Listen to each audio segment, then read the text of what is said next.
Broers en susters, ons is vanmôre saam in die teenwoordigheid van die Here en daarvoor loof ons hom en ons is ook hier in afhanklikheid van hom dat hy deur sy genade en deur sy gees ook vir ons bewus sal maak dat hy hier saam met ons is. Uit onsself uit het ons nie altyd daai bewuswording van sy teenwoordigheid nie, maar ons kan deur geloof dit aanvaar dat hy vanmôre hier by ons teenwoordig is. Here, ons is vandag hier by mekaar in die naam van u Seun Jesus Christus, in wie die hemel en die aarde mekaar ontmoet het. En Heer, waar ons vanmôre hier is met ons vreugdes en met ons pyn, ons stikkindheid, maar ook met ons hoop, vertrou ons dat u ook vanmôre hier self by ons teenwoordig is. Dat die hemel en die aarde ook vandag mekaar ook hier ontmoet, waar ons by mekaar is in u naam. Dankie vir u liefde, vir u genade. Dankie dat u die deur tussen hemel en aarde oopgebreek het, sodat daar gemeenskap kan wees tussen sondige mens en lewende, almagtige en 'n heilige God. Word verheerlik in ons midde. Amen. Broers en susters, genade en vrede vir julle van die Here Jesus Christus, die Seun van God die Vader, deur die werking van die Heilige Gees in ons harte, waar ons vanmôre hier saam is. Kom ons staan en dan aanbid ons die Here met Vlamlied 20, U is die lig, 'n belydenis om te sê dat in die Here Jesus ons die lig het, en dan ook Vlam 207, U het U heerlikheid en eer vir die wêreld prysgegee. Dit is waarin ons graag vanmôre ook opnuut wil dink, dat die Here Jesus, soos wat die apostel Paulus ook in Filippense 2 skryf, dat hy alles opgeoffer het, die hemelse heerlikheid, dat hy dit alles prysgegee het, die eer wat hy as 'n seun van God ontvang het, dat hy dit prysgegee het, en dat hy 'n mens geword het soos ons, en op die ouend ook verneder is aan die kruis ter wille van ons. Kom ons sing dit uit ons hart uit tot sy eer.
Vir die wêreld prysgegee, U het swaar gelei onder sondaars hande.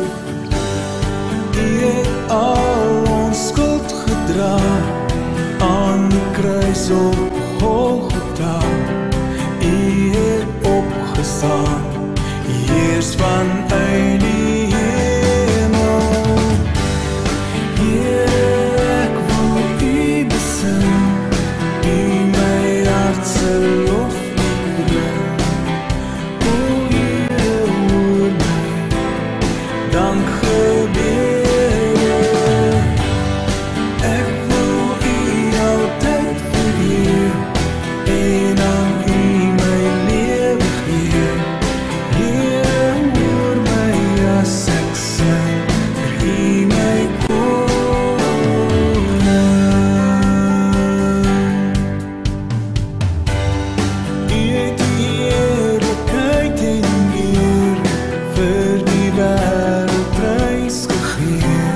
vereer en aan U my lewe gee.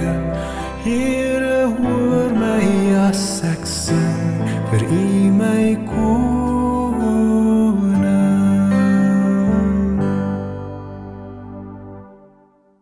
Die identiteit wat ons dra deur die krag wat die Heilige Gees vir ons gee, is dat ons mense is wat liefde ontvang het uit die hand van die Vader. Soos wat hy ons lief het, dat ons op die ou end ook mekaar so lief het.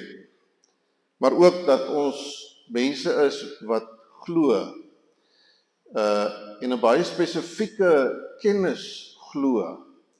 Dit wat ons elke Sondag bely, of meeste Sondae bely in die geloofsbelijdenis. Drie enige God, Vader, Seun en Heilige Gees. So dit is wie ons is. Mense met 'n besonderse identiteit. En dit is ook wat ons nooit moet vergeet nie. Wat ons altyd moet vashou, dat ons 'n identiteitsverandering ondergaan het met die wedergeboorte deur die Heilige Gees. Onthou altyd wie julle is.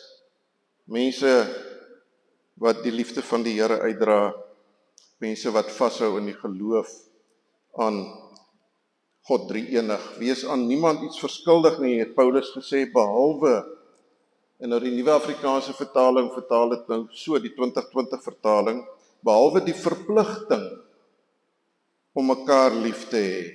Wie sy medemens lief het die wet vervul. En dit is ook wat ek al so baie, en in die besonder ook in die laaste tyd, probeer het om vanuit die woord van die Here ook aan U oor te dra, is dat om 'n oop hart te hê vir hulle rondom ons, vir ongelowiges, maar ook vir ons medegelowiges, vir ons wat hier sit, om by mekaar betrokke te wees, om mekaar in liefde te ondersteun en te dra, en nie maar net elkeen ons eie koers in die lewe te loop nie. Dit is 'n verpligting. Dis 'n verantwoordelikheid waarvoor jy voor die Here nooit kan ontsnap nie. Wie sy medemens liefhet, het uiteindelik die hele wet vervul, ook die wet om God lief te hê, met jou hele hart, met jou hele siel en met al jou verstand. Dit is hoe ons liefde vir God sigbaar word, en ons liefde vir mekaar. Dit help nie om te sê ek het God lief. In die tussentyd storm ek maar verby al die ander medegelowiges rondom my nie. Dan kom daar 'n vraagteken op die ou end oor my liefde vir die Here.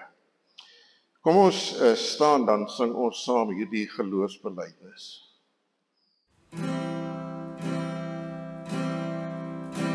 Ek glo in God die Vader, die Almagtige,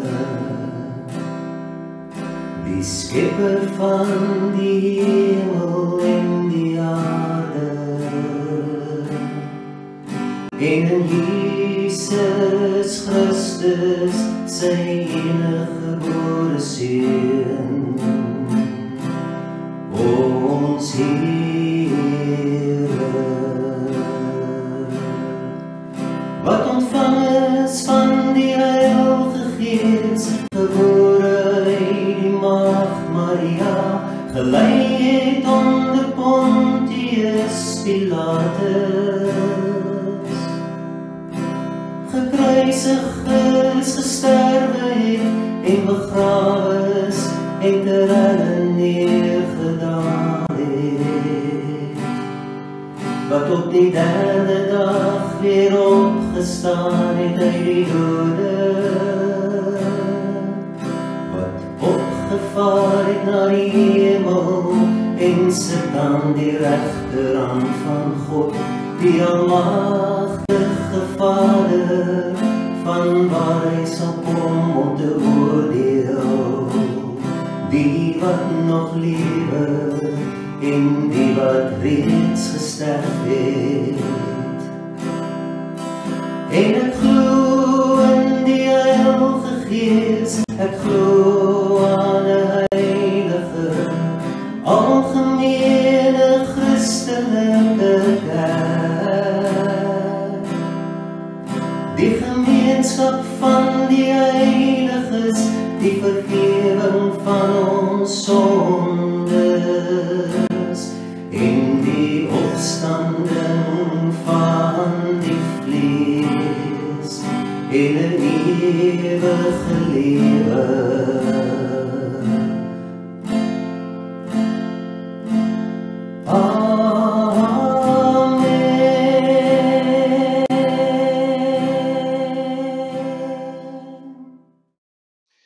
Here, ons is hierso vanmôre om U te ontmoet. Daar's so baie dinge daar buite wat ons kan doen. Daar's so baie dinge by die huis wat ons ook kan doen. Dinge wat ons baie keer nie voor tyd het nie, dinge wat oorstaan, dinge wat deel is van ons alledaagse gejaag van die lewe en ons kom net nie daarby uit nie. En tog, Here, het ons dit op die ou end ook gelaat om vanmôre hier te kan wees. En ons is hier saam vanmôre met die verwagting dat om hier te wees op 'n Sondagmôre in die erediens, dat dit die plek is waar U ook deur U woord en deur U Gees in die besonder met ons wil praat. Ja, Here, U woord sê vir ons dat ons nie die samekoms van die gelowiges moet verwaarloos nie, maar dat ons die plig het ook, soos die plig om lief te hê, die plig het om ook hier te wees, waar ons ook in ons saamwees mekaar se geloof kan versterk, maar waar ons ook op 'n besondere sin as gemeente die Here van die gemeente kan kom ontmoet. En daarom bid ons dat deur U genade dit vanmôre niks anders sal wees as 'n ontmoeting nie. 'n Ontmoeting met U. Om hier, terwyl ons hier sit, die gewaarwording te kan hê dat U regtig hier is en dat U in en deur U woord aan die woord wil kom. O Here, maak ons harte oop, maak ons harte ontvanklik om U woord te ontvang. Maak ons ore oop op die fluistering van U Heilige Gees te kan hoor deur die geleesde woord en ook deur die gepredikte woord. Ons weet dit is net U wat dit kan bewerk deur U Gees. Dat dit 'n goddelike wonder is wanneer mense uit verstaanbare Afrikaanse woorde op die ou en die lewende God met hulle kan oorpraat. En dit is ons gebed vanmôre, Here, vir daardie goddelike wonder dat U praat met ons. Dankie dat ons harte ook vanmôre kan uitgaan na mekaar toe. En dat ons ook vanmôre, Here, al die name wat ook op ons gebedslysie is, maar ook hulle wie se name nie daar staan nie, selfs miskien wie vanmôre hier sit met een of ander dringende behoefte, dat ons mekaar na U genade troon toe kan bring en kan dra met die gebed dat U in U alwysheid, U wat elke hart, elke nood, elke behoefte ken, dat U elkeen sal aanraak wie U weet U aanraking op 'n besondere manier nodig het. Word verheerlik in ons saamwees in Jesus naam. Amen. Ons lees dan Lukas 23 van vers 32 af. Saam met Jesus is ook 2 ander misdadigers weggelei om tereggestel te word. Toe hulle by die plek kom wat Kobbeen genoem word, het hulle Jesus daar gekruisig. So ook die misdadigers, een aan sy regterhand en een aan sy linkerhand. Toe sê Jesus, Vader, vergeef hulle, want hulle weet nie wat hulle doen nie. Hulle het sy boklere verdeel deur daaroor te loot. Die volk het gestaan en toe kyk. Die volksleiers het aangehou om smalend te sê, ander het hy gered, laat hy homself red as hy die Christus van God, die uitverkorene is. Ook die soldate het met hom die spot gedryf. Terwyl hulle nader staan en vir hom suur wyn aanbied met die woorde, as jy die koning van die Jode is, red jouself. Bokant hom was daar ook 'n opskrif. Hy is die koning van die Jode. Een van die misdadigers wat daar gehang het hom aanhoudend gelaster en gesê, jy is mos die Christus, of hoe? Red jouself en ons. Die ander een het hom egter bestraf en gesê, het jy nie ontzag vir God nie? Jy ondergaan per slot van rekening dieselfde straf. In ons geval is dit regverdig. Ons word tereg gestraf vir wat ons gedoen het, maar hierdie man het niks verkeerd gedoen nie. Hy sê toe, Jesus, dink aan my wanneer u in u koninkryk kom. Jesus het hom geantwoord, Amen, laat dit so wees. Ek sê vir jou, vandag sal jy saam met my in die paradys wees.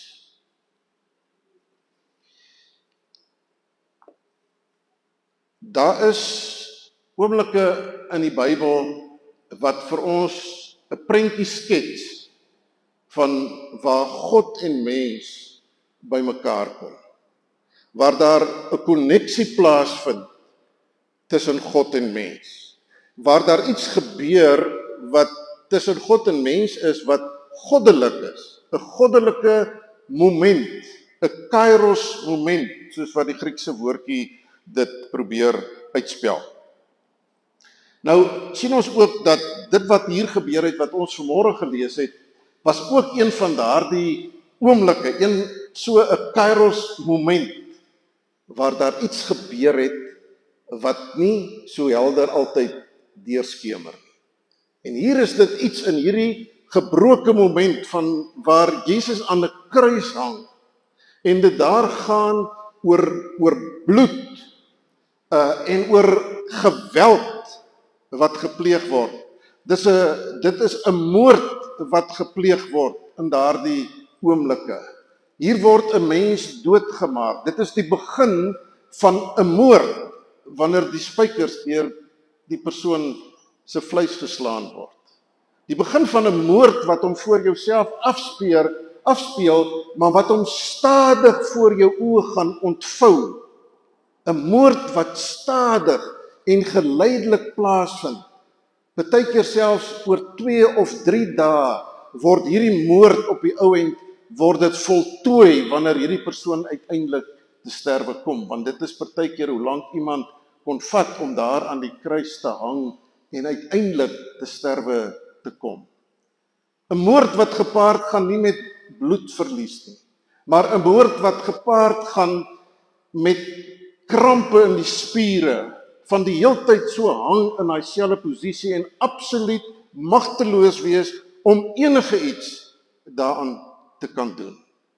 En dit wat hier begin daar aan die kruishout van Golgotha is op die ou end hier besig om voor ons oë af te speel, en is Lukas besig om hierdie verhaal vir ons te skets. En vir ons te wil sê dat in hierdie moment, hierdie aaklige moment, hierdie gewelddadige moment, is daar iets wat besig is om homself af te speel wat op 'n ander vlak lê. Dit wat ons hier voor ons oë sien, hierdie geweld en hierdie moord en die bloed en die vloeke en dit alles wat daar rondom die kruis gebeur, op die ou end is daar nog iets besig om te gebeur. En dit wil Lukas vir ons in hierdie evangelie van hom baie duidelik probeer uitbeeld. En hy doen dit deur herhaaldelik dieselfde woorde te gebruik. Wil hy vir ons sê dat wat hier eintlik besig is om te gebeur, is dat Jesus is eintlik besig hier om gekroon te word as die koning. Hy is die koning wat oor alles heers. Vir die mens lyk dit na die mees magtelose oomblik wat daar kan wees. Jesus wat totaal magteloos hang aan die kruis, wat vasgespijker is aan die kruis, met wie daar gespot word, en dan is daar 3 keer na mekaar wat dit gebeur. Eers is dit die skare wat daar staan, onder aanhitsing van die leiers van die kerk van daardie tyd, wat sê, ander kan hy verlos, maar homself kan hy nie red nie. As u die Christus is, kom af van die kruis af. Spottend, smalend word daar gesê, as jy op die ou end is wie jy beweer dat jy is, dat jy God is, dat jy koning is, haal jouself af van die kruis. Ook die soldate, dieselfde wat vir hom sê, maar as jy dan nou die Messias is, bevry jouself van die kruis. En op die ou end self, die een misdadiger wat daar aan Jesus se hand regterkant gehang het, regterkant, ek kan nou nie eens onthou of dit die regterkant is nie, maar in elk geval die een wat ook daar aan die kruis gehang het, saam met Jesus, wat ook sê, maar as jy die Messias is, red jouself en red ook vir ons. Dis die verwagting wat in daardie man se hart leef, eintlik ook deel van hierdie spottende skare. As jy dan nou is wie jy sê dat jy is, haal jouself van die kruis af. En dan sal ek ook graag wil hê dat jy sommer vir my ook afhaal van die kruis af. As jy regtig die Messias is, dan sê hy vir my ook afhaal van die kruis af. En dan sê Lukas, bo aan die kruis is daar die opskrif wat Pilatus daar laat vassit. Die koning van die Jode. Dit is wie hy beweer dat hy is, die koning van die Jode.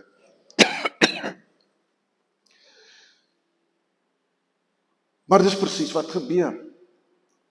Dis wat Lukas vir ons wil laat verstaan. Dat dit is die koning wat daar. Dit is die een wat mag het oor alle dinge. Dit is inderdaad die een wat selfs die mag het om homself van daardie kruis te kon verwyder. Hy kon dit doen. Hy was by magte om dit te doen. Maar hy is hierdie vreemde koning wat gekies het om dit nie te doen nie. Want deur te gekies het om homself nie van die kruis af te haal nie, was 'n keuse wat hy gemaak het terwille van hulle wat voor God skuldig gestaan het. Hulle wat eintlik voor God uitgedelg moes gewees het. Die sondaar mense. Dit is juis vir hulle wat daar onder aan die kruis by sy voete staan en wat met hom die spot dryf, die skare en die soldate op die ou end wat sê dat hy hom van die kruis moet afhaal. Dis terwille van hulle, juis hulle wat hy homself nie van die kruis afhaal nie. Dis nie 'n hemelse koning wat in die oë van mense wat dit maklik het en wat van bo af erns regeer en wat sy mag en sy gesag laat geld in alle omstandighede nie. Hy is nie die een wat daar is aan wie al die persente en al die rykdom en al die welvaart en al die goedheid na hom toe gebring moet word. Hy is hierdie vreemde koning wat indaal in die smart en in die ellende van hulle vir wie hy besig is om sy lewe te gee. Dis 'n bebloede koning. Dis 'n koning wat self smart deurgaan, sodat hulle wat opkyk na hom toe, sodat hulle gered kan word. Die koning wat kom woon het tussen sy mense. Die koning wat homself kom gee het vir, is daar 'n ding wat op die skerm wys, wat homself kom gee het vir sy mense. Hy is die koning. 'n vreemde koning. 'n koning wat as troon het 'n houtkruis. En om dit te bevestig, vertel Lukas hierdie verhaal en ontvou hierdie verhaal hier voor ons oë wat Lukas besig is om te vertel, dat ons ietsie kan verstaan van wat hier besig is om te gebeur. Jesus bid vir sy vyande. Hy bid vir hulle wat besig is om hom te vermoor. Vergeef hulle, want hulle weet nie wat hulle doen nie. Spreek hulle vry, want hulle weet nie wat hulle doen nie. Vader, vergewe hulle.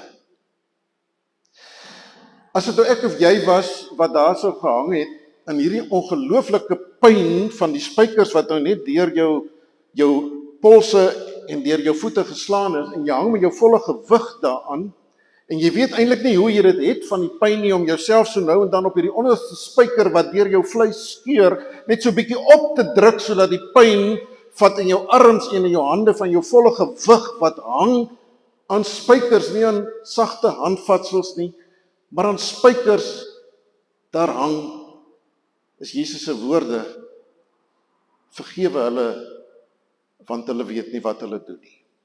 Nou, daar's heelwat Bybelverklaarders wat reken dat uiteindelik heelwat, ten minste, daar was 3000 wat op Pinkstersondag tot bekering gekom het, toe Petrus vir hulle gepreek het, dat daar 'n hele aantal was van hulle wat daar by die kruis gestaan het, en wat so gespot het en teen hom uitgeroep het, en dalk selfs ook van die soldate wat weer hom gekruisig het.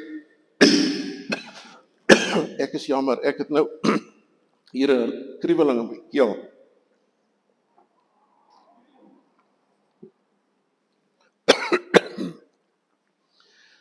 Wat ook op daardie dag, op Pinksterdag tot bekering gekom het.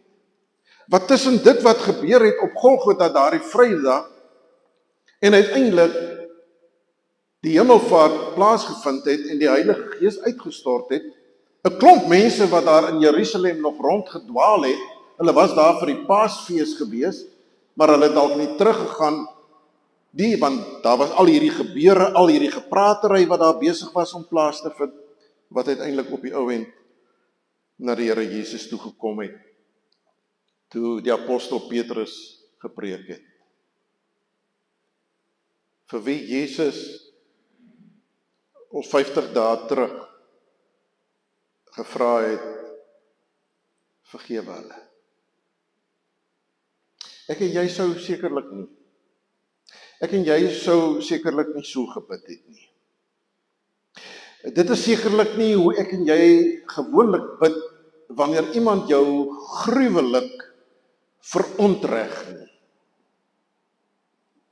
Ten minste is dit nie die eerste woorde wat oor jou lippe kom nie.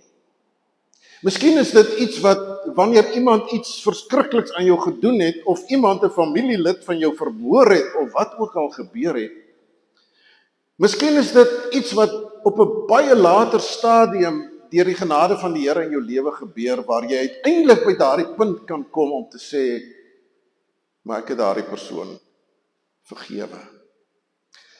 Maar dit is Jesus se eerste woorde.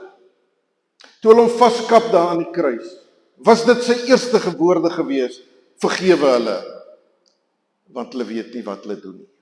'n vreemde storie wat Lukas hierso vir ons vertel, wat daar aan die kruis gebeur. Vreemd vir enige mens is dit 'n vreemde situasie. 'n Koning wat nie wil afkom van die kruis nie, wat wil bly terwille van hulle vir wie hy bid op die ou end ook vir vergifnis. Hier gebeur iets. En dit lyk vir my dis die prentjie wat Lukas vir ons wil skets. God en mens kom hierso by mekaar. Die aarde, die sonde met al sy gebrokenheid en die goddelike genade en goddelike liefde ontmoet mekaar hier aan die kruis. In die duisternis van die kruis word dit lig. Die koning wat homself gee om gekruisig te word. Lukas vertel verder van die feit dat Jesus hang hier tussen twee misdadigers. Die een spot met Jesus. As jy is mos die Christus, of hoe, sê hy, smalend. Jy is mos die Christus, of hoe, terwyl hy self daar hang in pyn en in bitterheid van dit alles wat besig is om met hom te gebeur.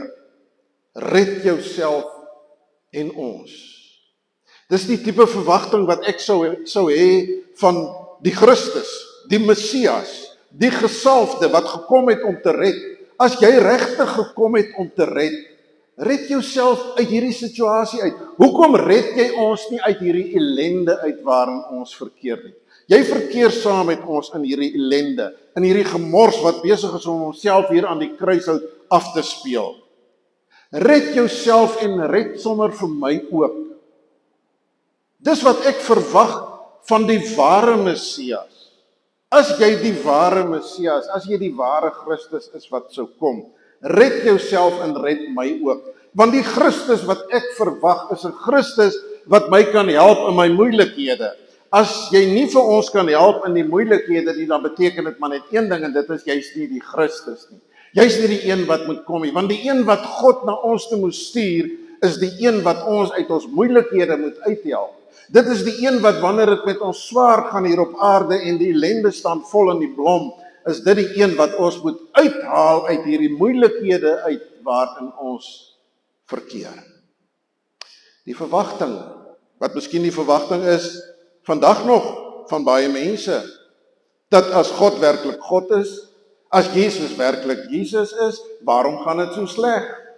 Waarom is daar al hierdie ellende? Hoekom doen God nie iets aan al hierdie ellende waarin ons self verkeer nie? Hoekom genees hy nie wanneer ek siek is nie? Hoekom het hy nie verhoed dat my kleinkind in 'n swembad verdrink nie? Hoekom was hy nie daar gewees nie? Hoekom het hy nie dit gedoen nie? Hoekom het hy nie dat gedoen nie? Want dis eintlik van wie ek van hom verwag. Wat ek van hom verwag is dat hy die dinge moet doen wat help dat die lewe hier op aarde 'n aansienlik meer aangename storie is en dat die aarde 'n aansienlik meer aangename plek is om te leef.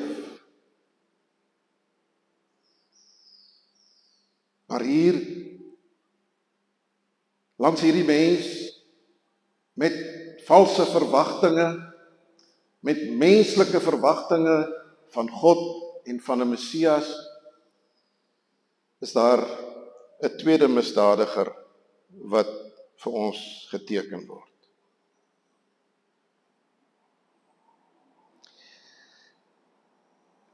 Dat daar iets gebeur het by hierdie tweede misdadiger is baie duidelik.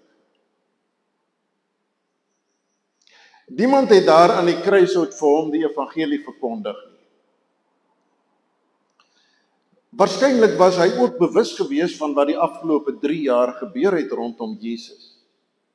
Hy het dalk baie gehoor van Jesus en die wonders wat Jesus doen en die vreemde boodskap wat Jesus verkondig. Of hy self by een van die geleenthede was waar die Here Jesus gepreek het, of iemand gesond gemaak het, of selfs iemand uit die dood uit opgewek het, dit weet ons nie. Lukas vertel nie vir ons daardie verhaal nie. Lukas vertel nie die verhaal van teenoor al hierdie mense wat die spot dryf met Jesus, al hierdie mense wat sê, dat as jy nou regtig is wie jy sê dat jy is, bring jouself van die kruis af. Is daar een persoon wat langs Jesus hang, wat radikale anderse woorde gebruik en radikaal anders optree. Hy sê nie Jesus bevry my van die kruis af nie, haal ons af van die kruis af nie.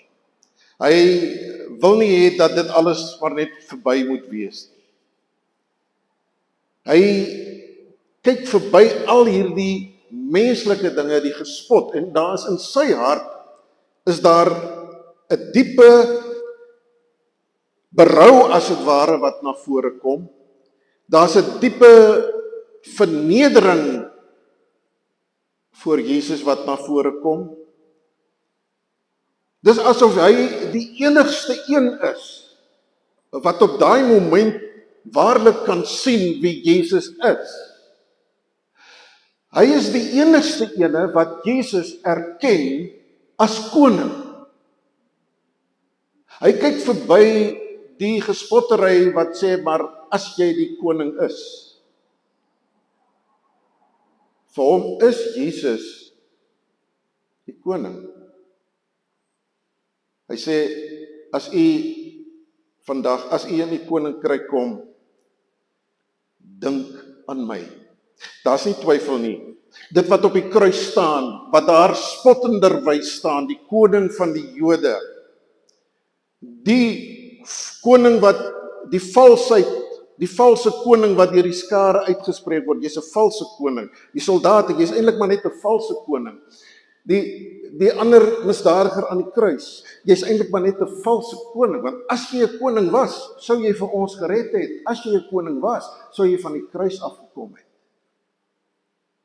maar uit sy hart uit, dink aan my, wanneer u in u koninkryk kom. Vir hom is die een wat hier langs hom aan die kruis hang, 'n koning. Hy sien die vreemdheid van God se koning, sien hy raak. Hy kan deur die vreemdheid van bloed en bespotting en van dood wat besig is om in te tree, kan hy iets sien van 'n goddelike koninkryk wat nou hier besig is om vasgemaak te word aan die kruis. Dink aan my wanneer u in u koninkryk kom. Dat dit die werk van die Heilige Gees was, is onbetwisbaar. Geen mens kan uit homself uit daardie insig, onder daardie omstandighede hê om te weet dit is die koning, die ware koning, die ewige koning, behalwe as dit nie die Heilige Gees van God is wat dit vir hom gee nie. Te midde van die aarde se dinge wat daar gebeur, die aardsheid van die dood en die bloed en die alles, is daar hierdie goddelike lig wat deurbreek. Kom die goddelike, die hemel en die aarde kom by mekaar. Met dit wat daar gebeur en in die besonder in die belydenis en die versoek van hierdie tweede misdadiger. Dink aan my wanneer u in u koninkryk kom.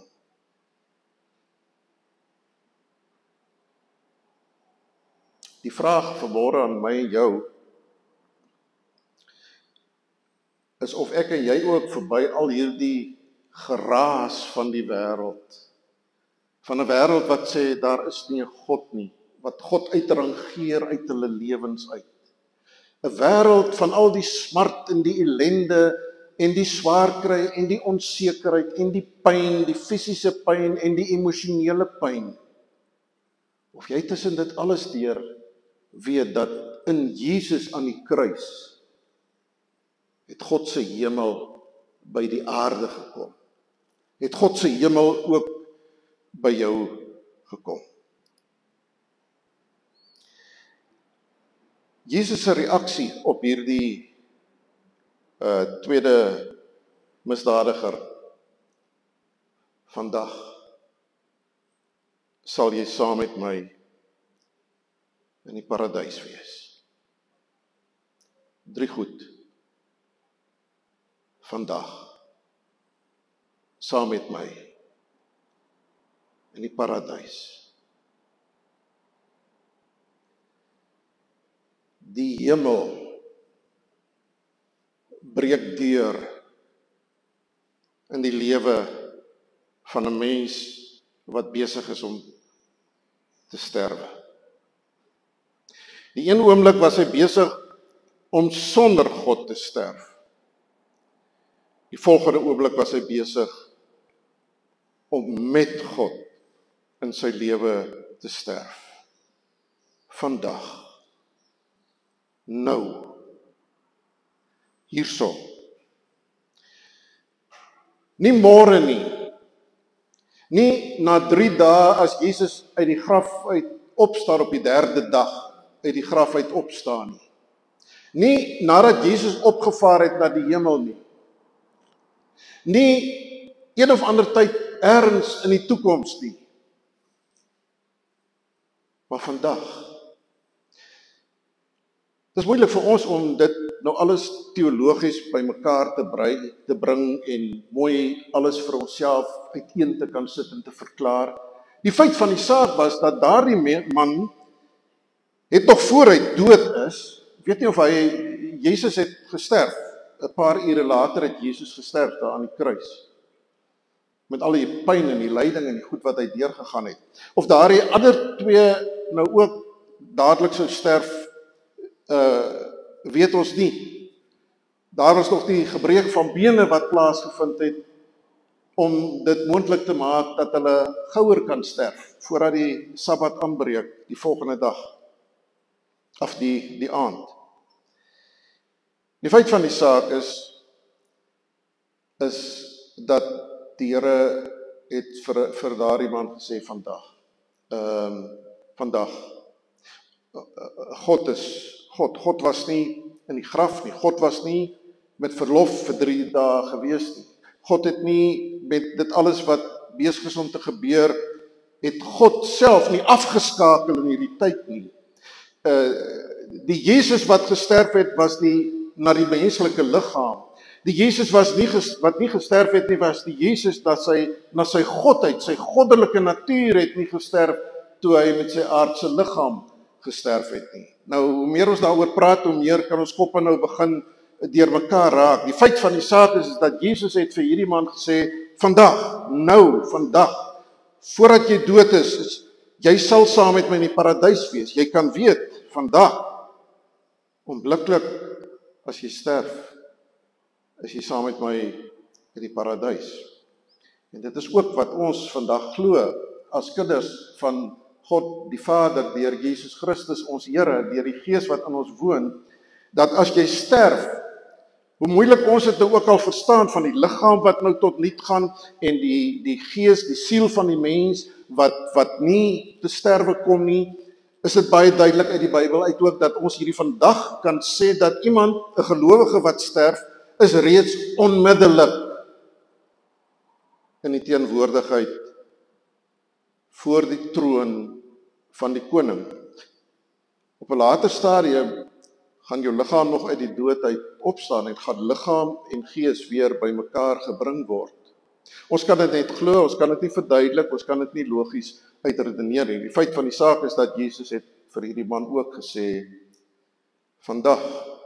En dit het meegebring dat hierdie vers, een van die, eintlik kan ek maar sê, mooiste verse in die Bybel is, maar dit is ook een van die verse wat baie sterk daarvoor gebruik word, om juis ook hierdie onmiddellike oorgang tussen aardse lewe en aardse dood, en die ewige wees by God, om dit te verduidelik, of te ondersteun in hierdie vers spesifiek. Uiteindelik is hier nie onmiddellik sprake van soseer van 'n plek noodwendig nie. Wat Jesus praat hiervan, wanneer hy sê, vandag sal jy saam met my wees. Wat vir ons aandui dat dit is die mees belangrike, al het ons nie die begrip om plek en omstandighede en tyd te kan verduidelik nie, is dit die een troos wat ons weet, dat as iemand in die Here sterwe, dat hy onmiddellik in die teenwoordigheid van die Here is. En dit in 'n sekere sin is hemel. Ons weet die Bybel praat van die hemel as 'n plek, en dit is wat ons nou sal kom ook by die paradys waarvan gepraat word. Die hemel praat, die Bybel praat definitief van die hemel ook as 'n plek waar dit gaan wees, bo of hier op die nuwe aarde, dit weet ons nie presies nie. Maar die Bybel praat daarvan, maar die belangrikste is dat in die teenwoordigheid van God, in die teenwoordigheid van Jesus. Dit is die diepste diepte wat daar is dat 'n mens kan wees in die teenwoordigheid van die lewende God. En dat jy die lewende teenwoordigheid van God in jou lewe, dat jy dit kan belewe. Dat jy kan weet, hy is hier by my. Ek glo dat almal van julle kan getuig daarvan.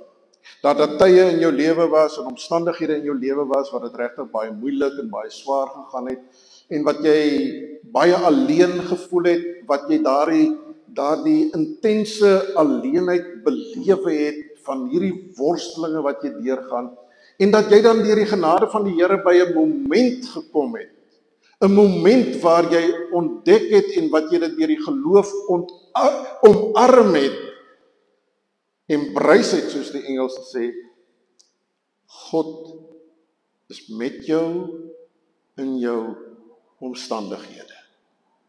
Hoe swaar, hoe moeilik, hoe ellendig dit ook al mag wees, God is met jou in jou omstandighede. En dit bring 'n vreemde troos. Dit bring 'n troos dat jy, wanneer jy by daardie punt uitgekom het, wat jy in die geloof hierdie teenwoordigheid van God in jou lewe omarm, dat daar vrede kom. Dat daar 'n rustigheid by jou kom. Waar jy nie ook noodwendig wil hê dat God moet nou noodwendig oplos nie. Dis 'n punt in jou lewe waarby jy kom, waar jy ook jou lot aanvaar. Waar jy ook tot vrede kom met die lot wat jy het, die pyn wat nie gaan ophou nie, die seer wat nie maar sommer net sal weggaan nie, maar waar jy die krag en die genade het om dit te kan dra, omdat jy weet, die Here wat lewe, is by my. Nie 'n idee, mooi gedagte in jou kop nie, maar 'n belewenis daarvan dat die Here is regtig hierso. Net hierso, by my. Vandag sal jy saam met my wees. In daai donkerte, jy moet nog doodgaan. Jy is nou besig om te sterwe. Jy gaan sterwe op die ou end van hierdie blootstelling en die pyn en hartversaking en al daai goed wat nou nog gaan intree. Dit kom nou nog. Misdadiger nommer 2, jy is nou nog besig om te sterwe. Maar nie meer alleen nie. Vandag, nou, in hierdie oomblik, is ek met jou. En die koninkryk wat jy bely, dink aan my as u in die koninkryk kom. Daardie koninkryk is 'n werklikheid. Die Ou Testament, wanneer hy gepraat het van paradys, dan het hy gedink aan 'n plek waar daar absolute rus en absolute vrede is. Nou ons kan vandag terugkyk en met 'n Bybelse perspektief om te weet dat die paradys in 'n sekere sin is wat ek nou net vir u probeer skilder het met die teenwoordigheid van die Here by u. Dis reeds paradys, maar daar is ook 'n paradys wat 'n plek is wat ons nie weet presies waar en hoe hierdie plek gaan wees nie. Die Bybel, die Here het in sy wysheid, toe hy homself aan ons geopenbaar het, het hy vir ons baie geopenbaar van wie hy is en wat hy in ons lewens wil doen. Maar daar is sekere dinge wat die Here nie aan ons geopenbaar het nie. En dit is die hiernamaals en na sy wederkoms, dat ons nie altyd presies alles kan verduidelik tot in die fynste besonderhede nie. Die Here het as dit ware die gordyn vir ons net so op 'n skreefie oopgetrek. En al wat ons kan sien deur hierdie skreefie is maar net dat daar 'n hemel is. Dat daar 'n ewige teenwoordigheid by God is. Dat ons uiteindelik ook met 'n liggaam wat uit die dood uit opgewek is, my liggaam wat gesterwe het, wat weer met my gees bymekaar gebring is. Dis al wat ons kan sien. Maar as dit is wat God wil hê dat ons dit moet sien, dan is dit genoeg. Want ons lewe nie deur aanskoue nie. Ons lewe nie deur sien nie. Ons lewe deur die geloof, deur God op sy woord te neem en daaraan vas te hou en op die ou end ons troos daarin te vind. Die vraag weer vandag, waar plaas ek en jy onsself tussen hierdie twee misdadigers? Die een misdadiger wou 'n Jesus hê wat vir hom die lewe maklik maak. Hy wou 'n Jesus gehad het vir wie hy eintlik kan voorskryf wat moet Jesus vir hom doen en wat moet Jesus vir hom beteken. En die tweede misdadiger wat maar net na Jesus toe gekom het met sy sonde, met sy stikkindheid, met sy ongehoorsaamheid, met wie hy is, homself maar net voor Jesus kom lê het, as het ware daar aan die kruis, sê het, Here, dink aan my. Hy het die teenwoordigheid van Jesus vandag, daardie dag, het hy dit beleef. Daardie op daardie dag, en dit is dan nou te laat vir daardie ander persoon gewees, wat ook daar gehang het, wat ook besig was om te sterf. Binne hom was daar die paradys nie, binne hom was daar nie 'n belewenis van die teenwoordigheid van God in sy lewe, deur Jesus Christus sy seun nie. By hom was daar net hierdie angs, hierdie benoudheid, hierdie verwyte, hierdie ongelukkigheid, hierdie ontevredenheid. Waar is ek en jy in ons lewe? Aanvaar ons die vreemdheid van Jesus se koningskap in ons lewens? Mag die Here gee dat dit sal wees waaraan ons vashou, ook in ons moeilikste en donkerste tye.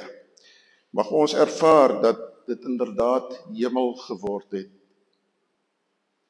op aarde in Christus. Amen. Here, dankie dat ons kan weet dat geen diepte vir U te diep is nie, dat geen donkerte vir U te donker is nie, dat geen swaar kry vir U te swaar is nie, dat geen onsekerheid vir U te onseker is nie, maar Here Jesus, dat U die een is wat die lig van God na ons toe gebring het, wat die lig van God in ons lewens laat aanbreek het, dat ons kan lewe in die lig wat van U afstraal, elke dag en elke oomblik van ons lewe, dat ons vandag vrede kan hê in die teenwoordigheid van 'n lewende en 'n opgestane Jesus. Dat ons die verwagting kan hê, dat selfs die dood nie van ons sal skei van sy liefde en sy genade nie. Dat ons kan glo dat die dood uiteindelik niks anders is as die oorstap in 'n nog groter en heerlike teenwoordigheid van ons Here Jesus nie. Here Jesus, dankie dat U nie van die kruis af gekom het nie. Dankie dat U uit eie wil gekies het om aan die kruis te bly, vir my en vir elkeen van ons wat hier is vanmôre. Ons loof U. Amen. Kom ons staan en dan sluit ons af met lied 50, van die Vlambundel, in sy naam.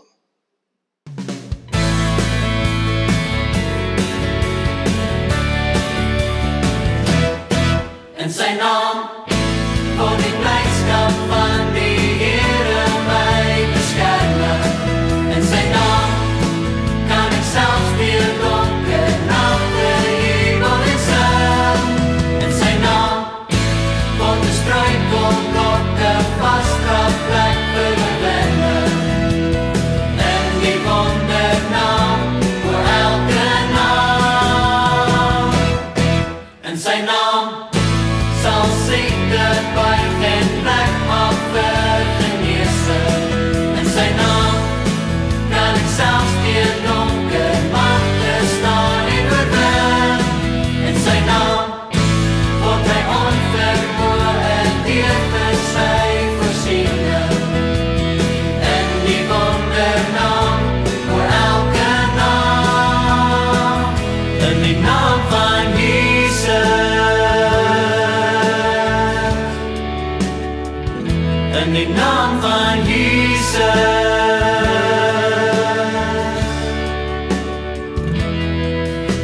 moeg gesit in 'n donker put van mislukking en berou. Voel jy vasgespin in 'n web van leuns wat jou moedeloos wil hou. Wel God het beloof om daar te wees waar sy volk sy lof besing. So hef op jou stem, kyk op en sien die verlossing wat hy bring. In sy naam voor die blydskap van die Here my beskerming. In sy naam kan ek selfs deur donker nagte jubel en sing. In sy naam word die struikelblokke vasdrap plek vir oorwinning. In die wondernaam oor elke naam. In sy naam sal siekte buig en plek maak vir genesing. In sy naam kan ek selfs deur donker magte staan en oorwin. In sy naam word my onvermoë eer vir sy voorsiening. In die wondernaam oor elke naam. In die naam van Jesus. In die naam van Jesus. In die naam van Jesus.